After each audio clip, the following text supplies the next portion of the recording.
G'day and welcome to Cuba to Rio. I'm Matt Scolle. We're in our second week in Costa Rica here, and we start in my old host town of Ojancha, and I had a most fantastic time getting to know all my old friends and family, and just seeing what's new around the place. And because I spent so much time around Costa Ricans and the like, we're going to have a break from our usual format of what I would term an audio diary, and followed by an interview, because I did not succeed in finding a single English-speaking interviewee throughout that week. So it'll be a longer audio diary. And anyway, I hope you enjoyed it. It's there's a lot of reflection on what's been going on there, and how I have changed and how everything else around me is going on. It's a good one. I enjoyed putting it together.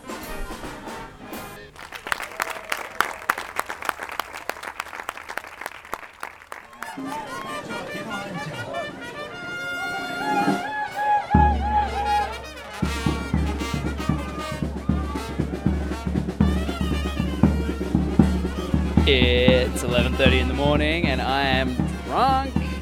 This is the 1st of May festivals in Ojancha, and I'm about 6 beers down and a couple of whiskeys as well.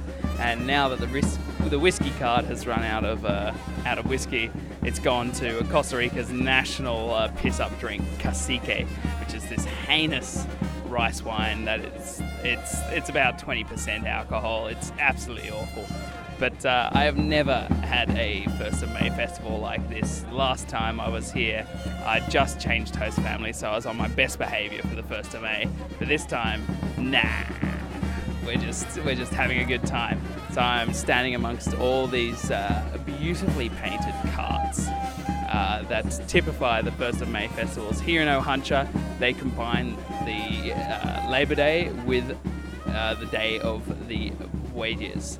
And Bueyes are these magnificent Brahma cows that they march with these beautiful carts that are hand painted and just absolutely gorgeous. You will see the photos on the Facebook page.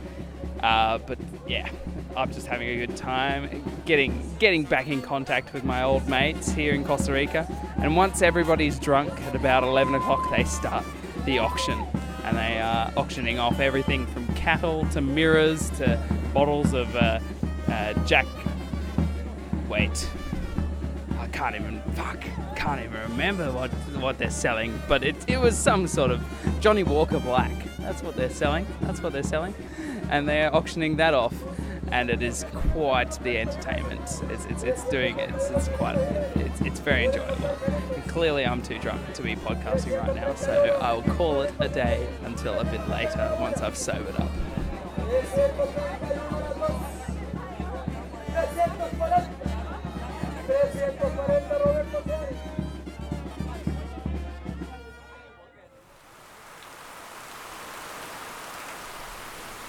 The rainy season has truly established itself now. I'm 2 nights into my stay here in Ojancha. One was a recovery from that hectic day of drinking, and tonight I should be recovering, but thankfully the rain saved me from doing something truly awful. Today we were driving around with my host mum and my host sister, just doing the shopping and just living a normal life. It was excellent. And then they sprung on me that they were about to go to the gym, and I was like, that's fine. I can sit at the gym and read my book or do something. And they're like, oh no, this is an outdoor gym. And so they took me to Letta's coach. Letta's my host mum. And Letta has got into that militaristic style of exercise over the last few years, where you list mining truck tires and like, I don't know, do squats in mud and all sorts of things like this. Horrible. But anyway, I was invited to take part in the class, and I'd been running around this oval for a little bit. The guy had already abused me once or twice, saying his grandfather ran the same as I did and all sorts of things. I was like, no, this is not for me. I do not do abusive exercise.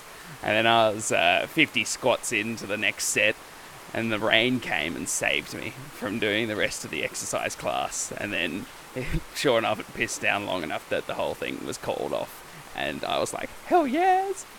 I mean, I do miss doing exercise. It's one of the things that you don't do too much of while travelling, but that's not worth it. I would rather carry my 18-kilo bag for 12 k's down a hot, sweaty road than do that sort of exercise. But living back at the old host family's house is absolutely fantastic. There used to be a 1-year-old in the household, but he is now a bubbling 8-year-old and is a delight to have around the place. And we do everything. We made jelly yesterday, and we picked lemons and have made lemonade and all sorts of things. The house is exactly the same as it was. It even has the faint smell of rotting mangoes from the mango tree in the backyard there. And it's all these things are just coming back to me bit by bit. It's brilliant. Anyway, I'm thoroughly enjoying my stay here in Ohancha, and I'm doing all the Costa Rican things that I enjoyed throughout my year away beforehand, like having breakfast, rice and beans, and it's a beautiful rural lifestyle that these guys have carved out for themselves, and it's so well preserved. Even though there's been an invasion by Western forces such as Netflix into the living room and things like this, but even still, it maintains a glorious parochial nature, and I'm so happy to be here. We're at my favourite Costa Rican beach, Playa Carrillo. It's about 20 kilometres from Ohancha, but it takes a good 3 hours to get here by bus. And much like the rest of Costa Rica, it's just as I remember it. And I was sat here thinking about this, and it's very annoying. I almost wish that there were high rises and golf courses that I could whinge and complain about. But the striking similarities between my memories and what are actually still here is it's frustrating, because it means for you guys it's just me blabbing on about how good the old times were and how good it is now. But that's just the case. And so Playa Carrillo is just this gorgeous 2-kilometre long arc of light grey sand that is surrounded by thousands and thousands of coconut trees. And it's just delightful. And it's got one of my favourite little Costa Rican treats, as you'll hear here. This is a copper, and what it means is that this woman comes by all the disparate groups around the beach here and then shaves some ice off a giant block of ice that she carries around with her, puts it in the bottom of a cup, covers that with some red cordial, and then puts a bit of powdered milk on top of that, 2 more layers of this shaved ice, and then puts more cordial and condensed milk on top of that, and it is just the best little beach treat. And it's still the same price as it was 7 years ago. Nothing's changed. Even the bus timetables that I memorized as a 15-year-old are exactly the same. I can turn up to these bus stations with the ghost of a memory of a timetable, and it still holds true. It's just ridiculous. But I don't know.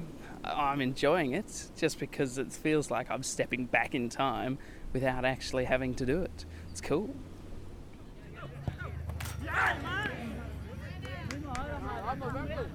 Ohancha versus Los Angeles, just a little satellite town on the outskirts of Ohancha here. And I realised as I was watching that I'm about to go to the Olympic Games, and I haven't even recorded a single sporting event for this podcast, so here's my practice. And it's attracted quite the crowd. There's probably about 400 people here tonight just watching the Tuesday night futsal competitions. So much so that my host sister can run a small barbecue with her mother's group and sell kebabs and those sorts of things. But it was a pretty good game. I think it ended in Ohancha's favour, 10-9 in extra time. So the crowd was pretty amped up.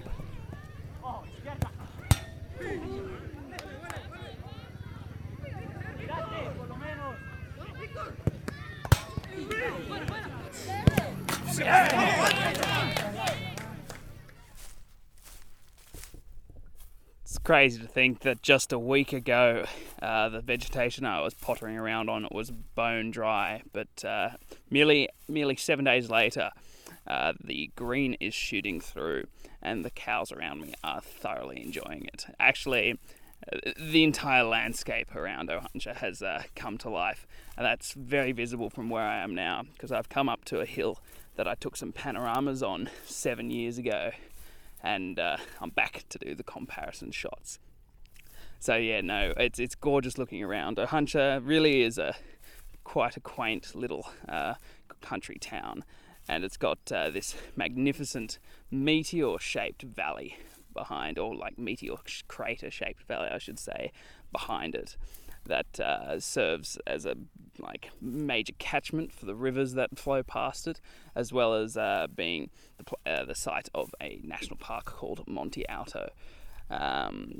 Awful Australian accent on that Spanish word. It's Monte Alto. Anyway, I'm not quite being truthful about the complete absence of change here in Costa Rica, in that my host town is now on the tourist map. I met some Americans that had come here and stayed the night and the like, and I think that's due to the coffee tour that's available here, with its coffee plantations and teak trees and idyllic setting and everything, really working in its favour. It's just a lovely little place, and I'm so privileged and lucky that I got to spend a whole year here and then have the means to come back and visit all the same marvellous people again.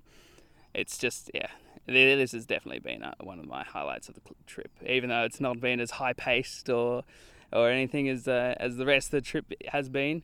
It's been an absolutely fabulous 5 days in Old Ohuncha, and I can't wait to come back in 7 years. Montezuma, it's the Guanacastecan Peninsula's Rasta headquarters, and it's just the most brilliant little town that's connected by dirt roads to the rest of the country. It took me 9 hours to travel from Ohuncha, the 140 kilometres it is to Montezuma, just because I had to take a ferry back to the mainland and then come back to this peninsula. And it was just arduous, but it's a beautiful little town full of amazing culture. People get trapped here, and there's a lot of tourists that have been here for months and months and months, and it's because of things like its famous waterfall, its amazing nature that surrounds it, and the fact that people just start up bonfires on the beach in the middle of the night, and no one cares, no one's regulating it, everyone's just there for a good time. It's also the place where I had my first ever cocktail. Last week we went to the place where I had my first beer, and here we came to Montezuma where I had a chocolate mudslide. It was a banana mudslide actually, which is vodka, coffee liqueur, Baileys, and banana and chocolate sauce. It was incredible, but I revisited the bar where it's sold, and it now is valued at something like 14 Australian dollars, so I did not have a second one. Just a few k's down the beach from Montezuma, the Costa Rican eco-tourist facade falls to pieces, and it's because Montezuma Beach has a clean-up project, but Playa Grande, just a couple of beaches south, does not. And the way that this peninsula is oriented means that this is San Jose facing, and so all the plastic that comes down the rivers from San Jose end up here. And there are literally just like tidal marks of crushed up tiny bits of plastic. You half expect to see one of the thousands of hermit crabs that live in the rainforest behind the beach to be like wandering around with a Coke bottle top or something like that. But yeah, they've still got a long way to go when it comes to environmental protection, especially when it comes to how they get rid of their rubbish and the like, because the evidence is starkly in rainbow here at Playa Grande, and something definitely needs to be done about it, especially if you are the green warrior of Central America. I'm currently witnessing the strangest thing I think I've seen my whole trip. The entire hostel decided at about 12 o'clock to go skinny dipping. And there's a thunderstorm in the distance providing lighting from the front, and some street lights behind us providing lighting from the back. So everything's out and about. And then to make matters worse, when you get in the water, there's phosphorescence. And so everything's lit up real bright. And I'll let you in on a secret. You have not peed in the ocean until you peed when there's been phosphorescence. Incredible.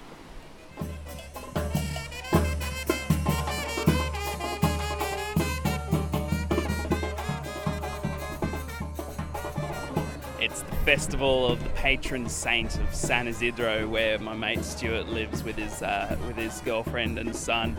And this is just the best festival I've seen so far. There's dancing religious figures. There was a blessing of the pets, and so there was a line of maybe 400 dogs, all dressed up for the day with their clothes and bows and everything. And then the faces these animals pulled when some priest shook some holy water in their faces. Just classic. And then it was followed by an amazing display of dancing horses, which I don't believe should be in the Olympic Games, but in a festival like this, they certainly have a place.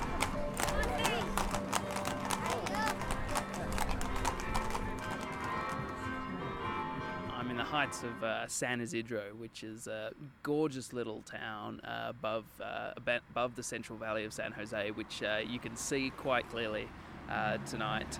Just this huge spread of lights where over a quarter of the Costa Rican population lives in this Central Valley, and I think it's a population of only 5 million. So there's a bit of smog in the air, but it is not of their making. The Volcan Turrialba, which is one of the mountains that surrounds this valley, has been spitting out an ash plume for the last couple of days. But the reason I came here was to spend 3 days with my friend Stuart and his family. And that's why I came, because a friend of mine at my age has a child of 2 years and 9 months, a gorgeous boy who is obsessed with trucks, and it's quite a lot of traffic on this road. But he's got a gorgeous family and a fabulous supportive girlfriend. And I don't know, I've been living with these guys, just seeing the ins and outs, the feeding times, the games, the continual attention that this child requires. And Stuart reminded me today that it was his intention 7 years ago to join me on this trip when I came swinging through Costa Rica. But clearly the events that have preceded me being here have changed that fact. And he's now certainly a very family-oriented man. He works for these two people in his life very hard. He won't arrive home until 11 o'clock tonight, and he has undergone a very rapid shift in maturity. I think in the experience of having his son now, our conversations are not the light-hearted nonsense that they used to be. There's some of that still, but it was very. He's very, very willing to make an impression on me that he is a man of responsibility and that he can provide for these people, which he most certainly can in his current state. And I think it's a responsibility I'm not prepared to take on for many, many, many years to come. But it's certainly, I don't know, I see it as a something that limits the future potential. Like he can't travel the world now. He's got to earn money to support the people in his life now. But certainly for him, he's taken what cards he's been dealt, and he's certainly turned it around into something gorgeous that him and his girlfriend Stephanie are developing together. And I don't know, I'm definitely not envious of the position he's in, but he's certainly making the most of it, and it's got a lot to be proud of as a father. And that's it for another week. Make sure if you like the podcast, you check out the Facebook page, because that's where all the photos are going up and the like. And if you enjoy listening to it, make sure you spread the word. Tell a mate, and leave a review on iTunes, because that really helps us out. Anyway, make sure you check in next week as we finalise our Costa Rican leg by completing a 15-year-old's dream, and by getting to know the fabulous university of my host sister Loana, who is my guest. So make sure you check that out. See you then. Bye.